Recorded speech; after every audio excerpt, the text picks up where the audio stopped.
Record fundraising, Craig. All right, the Republican Governors Association. Just drink. Go for it. Taylor's hungover. No big deal. Today's subject is not getting sick on camera.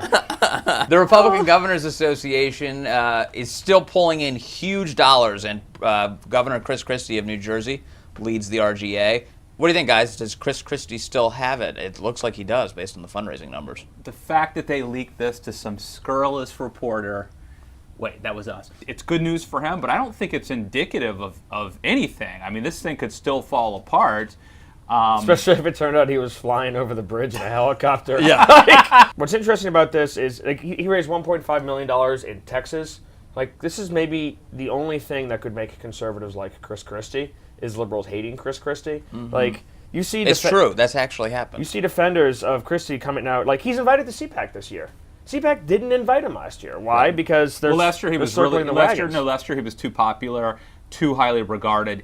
Can't have that in the conservative movement. Oh. This year, he's got the right enemy. It doesn't necessarily express support for Chris Christie outside of his ability to still get his calls answered, right? So even though he's a very compelling phone call, their donation ultimately is for governors. Chris Christie and Joe Biden are two people who I really don't like, who I would take phone calls with immediately. I'm yeah, let's have a beer. I would love to have a beer with either of them. Right. I mean, they're Not both right fascinating now, people. But maybe later this afternoon.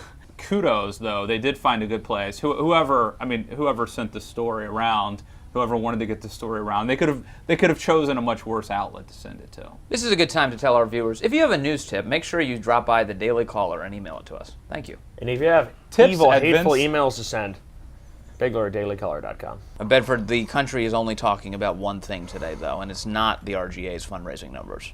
What is it, Vince? Bedford. I'm getting old, Vince. Are you regretting your life's decisions? I can't believe I can't drink like a fish on a Monday anymore. Well, since everyone else is hungover, Matt, Stiff upper lip, lad. all the zombies. Stand fast. This is your finest hour.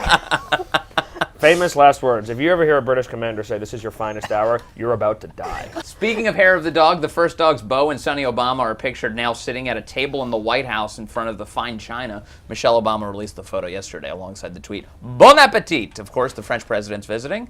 Matt Lewis, are you disgusted that the dogs are at the table? Look, I have two thoughts about this. So, the first thought is this is One at a time. this is a silly, stupid story, and we shouldn't be talking about it. The second point is if a Republican did this in a down economy with people struggling, Yes. the media would latch onto it, and they Yes. would blow it up into a huge, huge story. So, Dog on the roof. There's a big difference between strapping your dog to the roof and having your dog sit in a nice chair. this is like Marie Antoinette, saying let them eat cake. It seems like tone deaf. You've got the dogs sitting in the nicest chairs in all of Washington in front of fine china, and then you're taking a picture of it and be like, how cute and relatable are we?